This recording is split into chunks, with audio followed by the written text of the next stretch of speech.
Ustadz, ada satu sepupu yang selalu memusuhi saya. Walaupun saya sudah berbuat baik kepada ibunya dan adiknya. Apakah untuk selanjutnya saya boleh menghindari orang itu? Justru dia ketika memusuhi kamu dan kamu tetap berbuat baik, kamu akan dipanggil para malaikat untuk mendapatkan pahala secara utuh dari Allah semata. Yang aminnya paling keras itu yang nanya.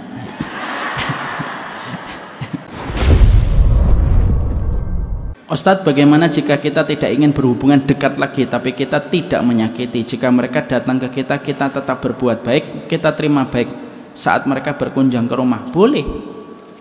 Kalau kita memang tidak bisa dekat lagi tapi tetap kita berbuat baik, kalau ketemu kita tetap berbuat baik, maka itu tidak masalah dan tidak dosa. Bagaimana hukumnya jika seorang ayah mengusir dari rumah salah satu anaknya dikarenakan anak tersebut melakukan perbuatan yang merugikan secara finansial dan sudah melakukan beberapa kali pencurian yang menjadi milik ayahnya? Boleh, kalau memang sifatnya hukuman itu untuk memberikan pendidikan.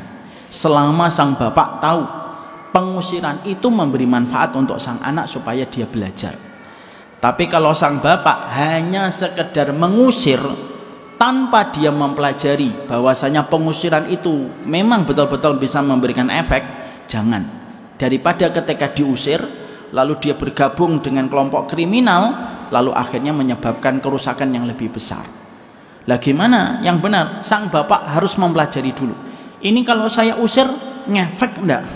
Oh, kalau enggak ngefek sudah enggak apa-apa, biar di rumah saya didik dengan tegas. Daripada diusir malah mudaratnya lebih besar lagi. Tapi kalau sang bapak melihat, oh ini kalau diusir insya Allah dia belajar, silahkan. Dan itu harus dipelajari dulu.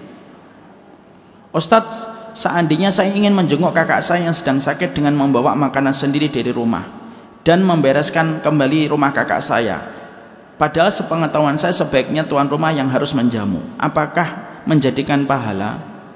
Ini kakak saya maksudnya gimana?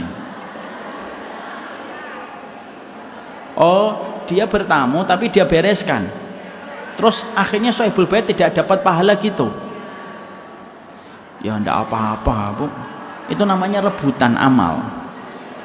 Sekalian aja rumah saya biar bersih. Ustaz, gimana kalau paman atau saudara yang satu darah tapi berbeda agama? Berbeda agama tetap kita wajib berbuat baik kepadanya, walaupun dalam koridor-koridor yang jelas, tidak dalam konteks agama, tidak dalam konteks ibadah. Kalau sudah dalam konteks ibadah dan agama, kita tidak usah satukan, tapi kita tetap berbuat baik, memberikan makanan, menyambung komunikasi, tetap kita lakukan dan tetap kita kerjakan. Ana ingin bertanya mengenai silaturahim. Bagaimana jika ana membatasi diri berkomunikasi, berteman dengan seseorang? Nah, ini bukan silaturahmi, ini silatul ukhuwah namanya, ya kan? Jika satu kali terbuka jalan komunikasinya, di situ timbul masalah. Karena Basu dibilang orang tersebut trouble di keluarga, bisa sampai level menyakiti. Ana sangat berdosa sekali. Bagaimana solusi?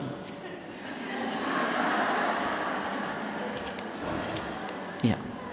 Maka kita boleh membatasi selama tetap kita ketika membatasi itu tetap kalau mampu jangan diputuskan komunikasinya 100%. Karena bisa jadi tetap berteman dengan mereka dengan level kewajaran bisa memberikan sebuah solusi untuk perbaikan hidupnya di masa mendatang. Jangan diputus 100%, tetap di touch up pertemanannya walaupun tidak sekental yang seharusnya. Karena kita tahu bahwasanya ada kekurangan. Kalau kita memutuskan silaturahim untuk menghindari pertengkaran, setiap komunikasi ujung-ujungnya pasti bertengkar. Ya, ibu yang jangan bertengkar. Ngalah. Kalau dia ngomong ayo kita bertengkar, maaf saya peserta kajian hari Kamis. Jadi kalau ibu tahu bahwasanya dia suka bertengkar, ibu tetap gak usah bertengkar. Janganlah kita samakan level kita sama orang yang belum ngaji. Bukan berarti kita sombong, enggak boleh. Bukan kita merendahkan dia, enggak boleh juga.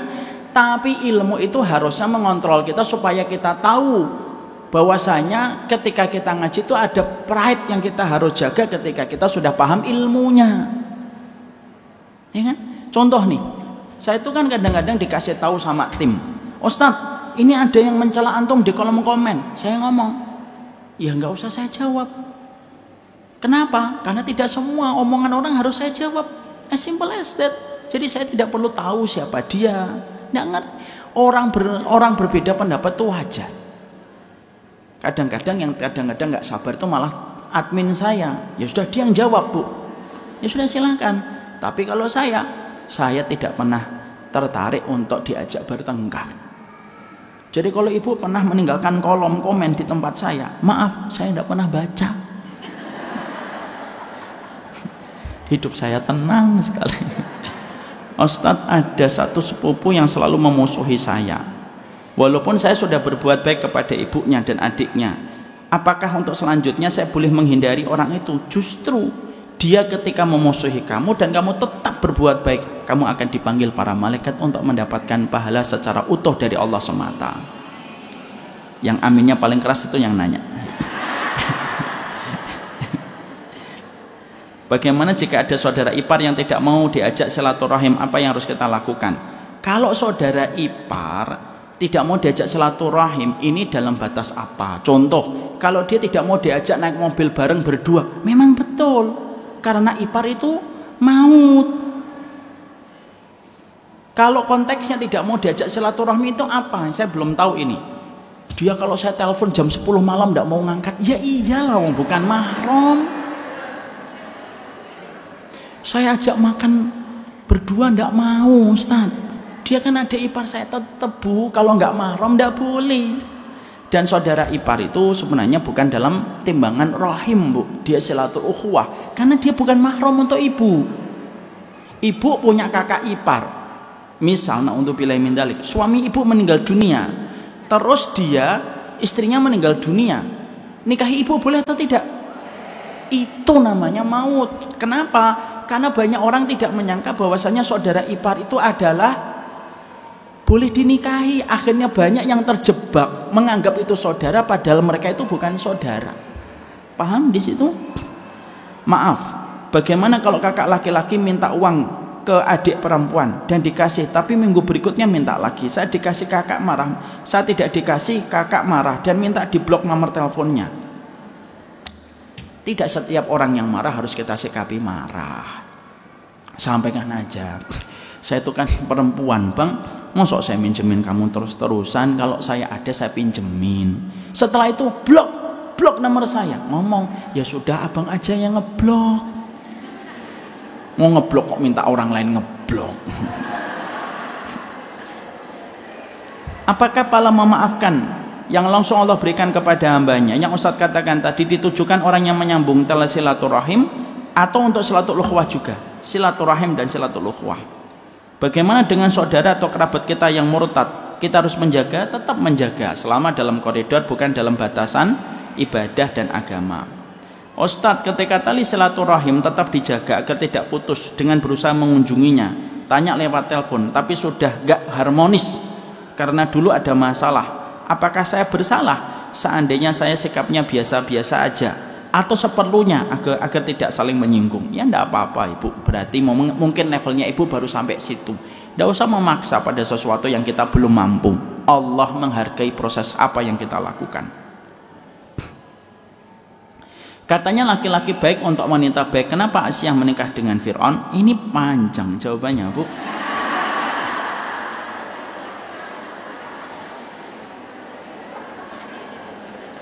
Ibu, ini yang nulis pakai pensil siapa, Bu? Saya nggak kelihatan, Bu.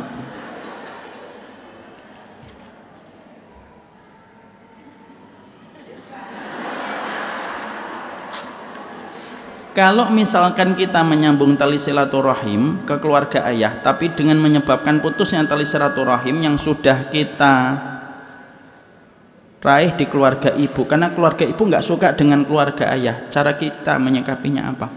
Kalau ibu mendapati ada keluarga bapak dan keluarga ibu bermasalah, ibu berusaha menjadi titik islah di antara keduanya. Ya Allah, jadikan saya bisa mengislah dan mendamaikan di antara keduanya.